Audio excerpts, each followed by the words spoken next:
Le notaire a annoncé « Antoine hérite de la maison, du vignoble, de tout ». J'étais sous le choc. Comment maman a-t-elle pu nous faire ça? Mais le pire était encore à venir. Je m'appelle Camille Dubois, et jusqu'à ce matin, je pensais connaître ma famille. J'avais 32 ans, une vie tranquille à Lyon, un petit appartement confortable, un travail que j'aimais bien dans une librairie indépendante. Rien d'extraordinaire, mais c'était ma vie, et elle me convenait. Jusqu'à cet appel de maman. « Camille, ma chérie, il faut que tu viennes. C'est pour le testament de grand-mère. Chez le notaire mercredi à 10h.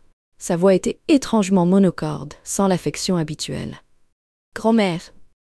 Mémé Jeanne, comme on l'appelait tous. Elle était partie doucement dans son sommeil à 84 ans.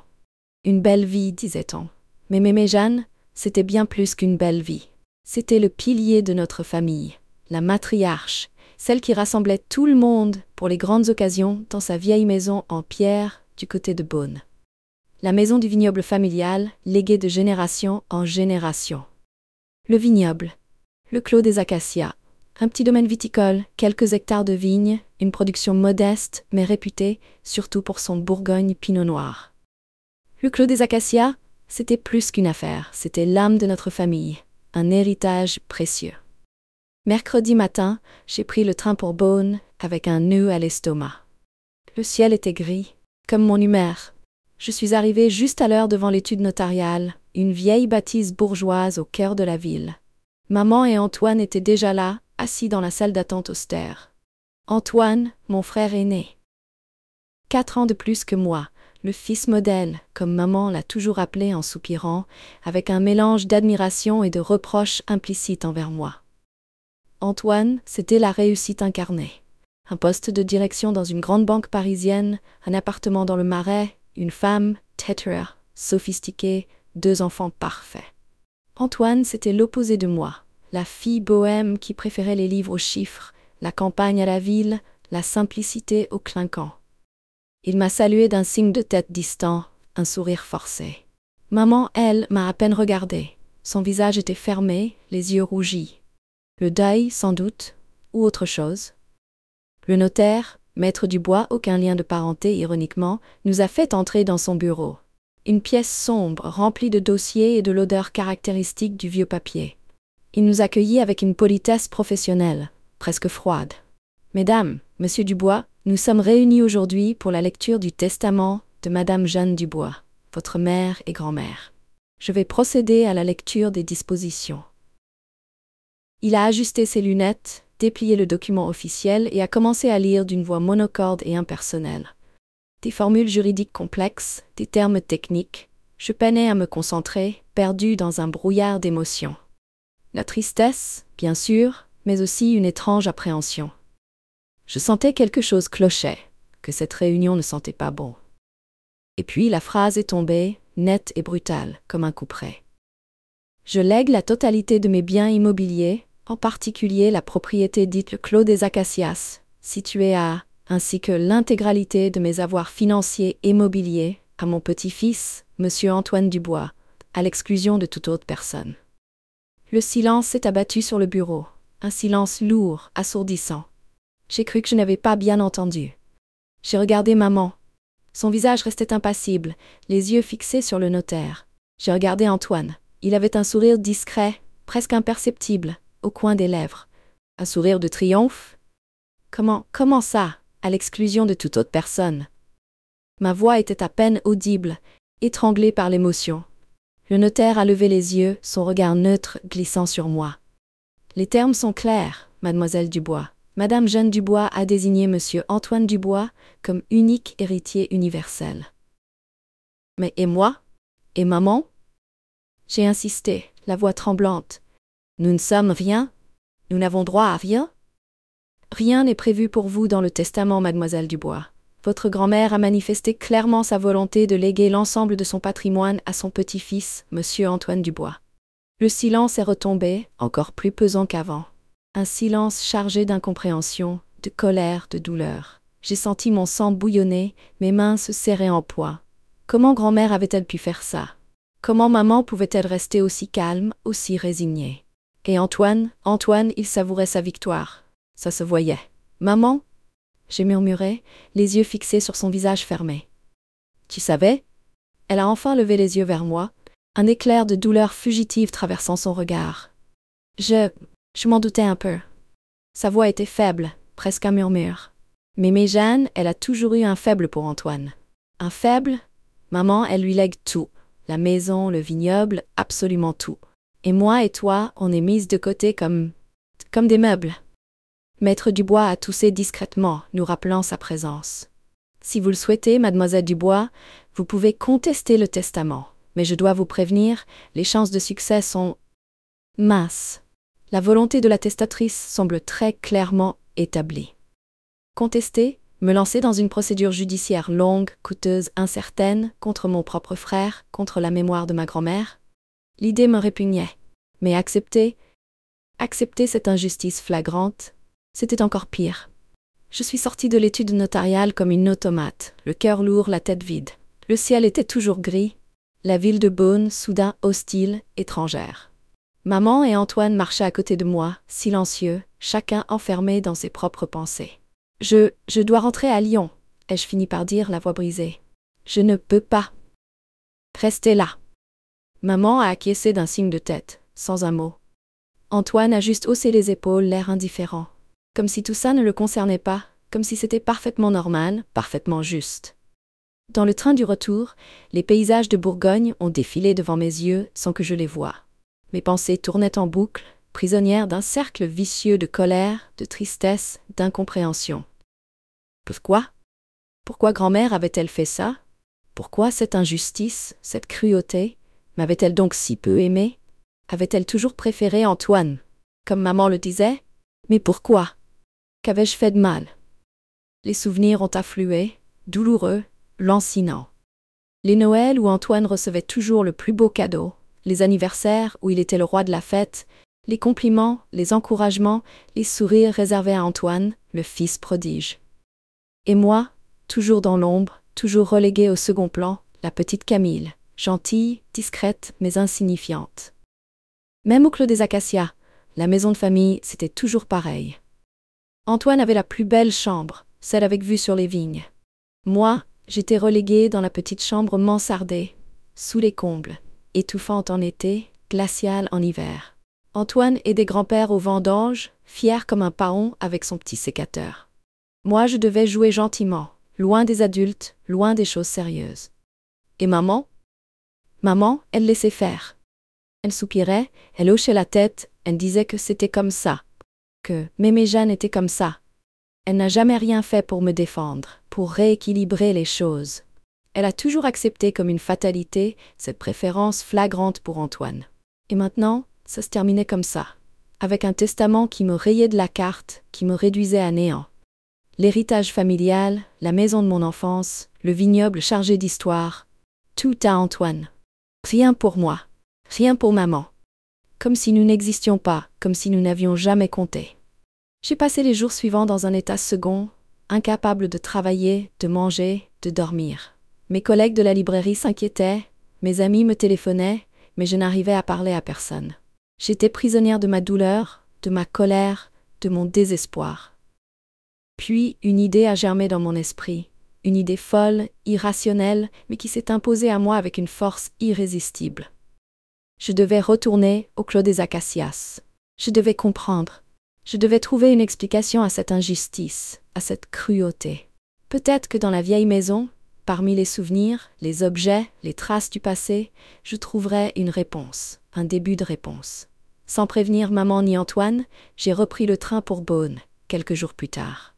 Cette fois, le ciel était bleu, le soleil brillait, mais mon cœur restait sombre, glacé. La maison était là, immobile, silencieuse, derrière ses murs de pierre grise et ses volets bleus délavés. Le Clos des Acacias. Le nom gravé sur le linteau de pierre au-dessus de la porte d'entrée, comme une promesse de bonheur, de sérénité. Une promesse brisée. J'ai ouvert la porte avec la clé que Mémé Jeanne m'avait confiée, il y a des années, pour les vacances, ma petite Camille, pour que tu te sentes chez toi. Chez moi. Ironique, maintenant. La maison était plongée dans une semi-obscurité fraîche, l'odeur caractéristique de la cire et du bois ancien. Tout était à sa place, comme si Mémé Jeanne venait de quitter la pièce. Le fauteuil à bascule dans le salon, devant la cheminée éteinte, la table de la salle à manger dressée pour un repas imaginaire, les photos de famille alignées sur la commode. J'ai erré dans les pièces comme un fantôme, souhant les objets, ouvrant les tiroirs, cherchant sans savoir vraiment quoi. Je suis montée à l'étage dans la chambre de grand-mère, la chambre interdite, sanctuaire de souvenirs et de secrets. Le lit à baldaquin, la coiffeuse avec son miroir ovale, le bureau en bois massif, tout était intact, figé dans le temps. J'ai ouvert les tiroirs du bureau, un à un. Des papiers, des lettres, des photos jaunies, des vieux reçus, des factures. Rien de particulier, rien qui explique l'injustice du testament. Déçue, lasse, j'allais refermer le dernier tiroir quand mon regard a été attiré par un petit coffret en bois sombre posé au fond, à moitié caché par une liasse de vieux papiers. Un coffret simple, sans ornement, fermé par un petit loquet en laiton. Je l'ai pris, le cœur battant, les mains tremblantes. Je l'ai ouvert. À l'intérieur, il n'y avait qu'une seule chose, une enveloppe jaunie, scellée, avec mon nom écrit dessus, en lettres fines et régulières, l'écriture de grand-mère. Pour Camille, à ouvrir après mon décès. Un frisson a parcouru mon corps. Qu'est-ce que c'était? Un dernier message de grand-mère? Une explication? Une confession? J'ai déchiré l'enveloppe avec précaution et j'ai déplié la lettre manuscrite. Les premières lignes étaient datées, il y a plus de 30 ans, juste après ma naissance. J'ai commencé à lire, les mots de grand-mère emplissant la pièce, résonnant dans mon cœur bouleversé. Ma chère petite Camille, si tu lis cette lettre, c'est que je ne suis plus là. Je sais que ce que j'ai fait n'est pas juste, que ce testament va te blesser, te révolter. Je t'en prie, avant de me juger trop sévèrement, lis ces quelques lignes jusqu'au bout. Laisse-moi t'expliquer, te confier un secret que j'ai gardé enfoui en moi pendant trop longtemps. La vérité, ma Camille, c'est qu'Antoine n'est pas le petit-fils unique que vous croyez. Antoine est aussi ton fils. Ton fils et ton frère à la fois. Le papier a tremblé entre mes mains. Les mots ont dansé devant mes yeux. Private sense, incompréhensible. Mon fils, Antoine, mon frère, mon fils, c'était absurde, impossible, fou. J'ai relu la phrase encore et encore, essayant de comprendre, de saisir le sens de ces mots insensés. Et puis, peu à peu, les pièces du puzzle ont commencé à s'assembler. Les souvenirs sont remontés à la surface, des détails oubliés, des phrases cryptées, des regards furtifs. Grand-mère racontait dans sa lettre l'histoire de ma naissance, une histoire que je croyais connaître par cœur, mais qui cachait en réalité une vérité monstrueuse. Ma mère, Isabelle, était tombée enceinte très jeune, à 16 ans, d'un garçon de son lycée, un garçon qu'elle aimait passionnément. Mais ce garçon, c'était aussi le fils aîné de grand-mère. Le propre fils de Mémé Jeanne, mon oncle donc, Paul. Un inceste. Une relation interdite, destructrice, impensable. Quand grand-mère a découvert la vérité, le scandale a éclaté. Paul, terrorisé par la honte et la colère de son père, s'est enfui, a disparu, laissant Isabelle enceinte et désespérée. Grand-mère, pour sauver l'honneur de la famille, pour étouffer le scandale, a pris une décision terrible. Elle a caché la vérité, elle a prétendu qu'Isabelle avait été violée, elle a éloigné Isabelle de son entourage, l'a enfermée dans la maison familiale pendant sa grossesse. À ma naissance, elle a présenté Antoine comme le fils légitime d'Isabelle, né d'une relation normale, cachant soigneusement le secret de mes origines incestueuses. Pour punir Isabelle de sa faute, pour la contrôler, pour la faire taire, grand-mère a exercé sur elle un pouvoir absolu. Une manipulation constante. Elle a étouffé sa vie, ses rêves, ses aspirations, la réduisant à un rôle de mère soumise, dépendante, reconnaissante d'être sauvée du scandale. Et moi j'étais le fruit de cet inceste, l'enfant de la honte, le secret honteux de la famille. J'ai grandi dans l'ignorance de mes origines, élevée comme la petite sœur d'Antoine, la fille cadette d'Isabelle, sans jamais comprendre pourquoi Mémé Jeanne me traitait avec une telle distance, une telle froideur, une telle indifférence. Maintenant, je comprenais. J'étais un rappel constant de son péché, de son scandale, de sa honte. Le testament, l'héritage exclusif à Antoine, c'était la conséquence logique de ce secret monstrueux. Pour grand-mère, Antoine était le vrai petit-fils, l'héritier légitime, celui qui devait perpétuer le nom de la famille, laver l'affront de ma naissance illégitime. Moi, j'étais une erreur, Une anomalie, un accident de parcours qu'il fallait oublier, effacer, nier. Les larmes ont coulé sur mes joues, brûlantes, amères. Une douleur profonde, viscérale m'a envahi. Une douleur de rejected, de trahison, de honte. J'ai pleuré pendant des heures, prostrée dans la chambre de grand-mère, la lettre serrée contre mon cœur. Puis, quand la nuit est tombée, une autre émotion a émergé, plus forte encore que la douleur, la colère. Une colère froide, implacable, déterminée. Je ne pouvais pas laisser ça impuni. Je ne pouvais pas accepter ce mensonge, cette injustice, cette cruauté. Je devais me battre. Pour moi, pour ma mère, pour la vérité. Le lendemain matin, j'ai pris une décision. J'ai téléphoné à un avocat spécialisé dans le droit de la famille, réputé pour sa pugnacité et son intégrité. Je lui ai raconté toute l'histoire, la lettre de grand-mère, le testament, l'injustice flagrante. Il m'a écouté attentivement, sans m'interrompre, son visage grave, son regard pénétrant. Quand j'ai terminé, il a soupiré, puis il a dit d'une voix calme et assurée, « Mademoiselle Dubois, cette histoire est extraordinaire. Mais je crois que nous avons une chance, une petite chance, mais une chance quand même. Ce testament est basé sur un mensonge, sur une dissimulation de faits essentiels.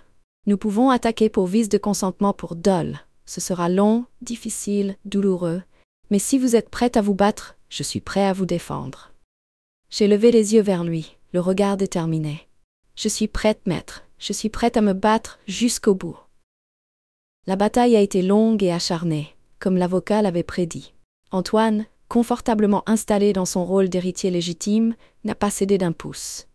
Maman, enfermée dans son silence et sa résignation, n'a pas voulu témoigner ni se mêler de l'affaire. Seule face à mon frère, face aux secrets de famille, face au poids du passé, j'ai avancé, pas après pas, déterminée à faire éclater la vérité. J'ai dû exhumer des archives, retrouver des documents, des témoignages, des preuves. J'ai dû affronter le regard accusateur de ma famille, les rumeurs, les critiques, les jugements. J'ai dû supporter la pression, le stress, l'épuisement. Mais je n'ai jamais renoncé. La lettre de grand-mère, son secret terrible, était ma motivation, ma force, mon arme. Et puis, après des mois de procédures, de rebondissements, de moments de doute et d'espoir, la décision est tombée. Le tribunal a annulé le testament de Mémé Jeanne, le juge reconnaissant le vice de consentement et le donne. Le clos des Acacias, le vignoble familial, a été partagé équitablement entre maman et moi. Antoine n'a rien eu. Rien, sinon la honte et l'amertume. La victoire était là, éclatante, indiscutable. Mais au fond de moi, aucune joie, aucun soulagement. Seulement un vide immense, une fatigue infinie. J'avais gagné la bataille juridique, mais j'avais perdu ma famille. Antoine me haïssait, maman me reprochait d'avoir réveillé les morts, d'avoir déchiré la famille. J'ai quitté Lyon, j'ai quitté la librairie, j'ai quitté ma vie d'avant. Je suis revenue au clos des Acacias, dans la maison de mon enfance, dans le vignoble familial. J'ai commencé à travailler la terre, à tailler les vignes, à apprendre les secrets du vin. Un travail dur, physique épuisant, mais salvateur. La terre, la nature, le cycle des saisons, tout ça m'a apaisée, m'a reconstruite, m'a redonné un sens à ma vie. Maman est venue me rejoindre, quelques mois plus tard. Elle était lasse, usée, brisée par des années de mensonges et de soumission. Au clos des Acacias, loin du poids de grand-mère, loin du regard d'Antoine, elle a commencé à se reconstruire, elle aussi. Nous avons parlé, beaucoup parlé. Elle m'a raconté son histoire, sa douleur, sa honte, sa peur. Je l'ai écoutée, je l'ai comprise, je l'ai pardonnée. Et puis un jour, Antoine est revenu. Un soir d'automne, alors que nous étions assises devant la cheminée, maman et moi, la porte a sonné. C'était lui. Il était différent, changé, plus fragile, plus humain. Il n'avait plus son arrogance habituelle, son sourire suffisant. Il était venu pour parler, pour s'excuser, pour essayer de comprendre. Nous avons parlé longtemps, calmement, honnêtement. Il a reconnu son erreur, son aveuglement, sa prétention. Il a admis avoir été manipulé par grand-mère, avoir cru à un droit d'aînesse injuste, avoir profité de la situation sans se poser de questions. Il a pleuré, il a demandé pardon. Maman et moi, nous l'avons écouté, nous l'avons regardé, nous avons vu sa sincérité, sa douleur, et puis doucement nous avons commencé à lui pardonner, nous aussi. Le chemin de la réconciliation était long, incertain, semé d'embûches. Mais au moins, nous avions fait le premier pas. Au moins, nous avions brisé le silence, le mensonge, la haine. Aujourd'hui, je vis toujours au clos des Acacias, avec maman. Nous travaillons ensemble au vignoble. Nous produisons un vin qui porte notre histoire, notre résilience, notre renaissance. Antoine vient nous rendre visite de temps en temps, avec sa femme et ses enfants. Les tensions sont apaisées, les blessures cicatrisent lentement.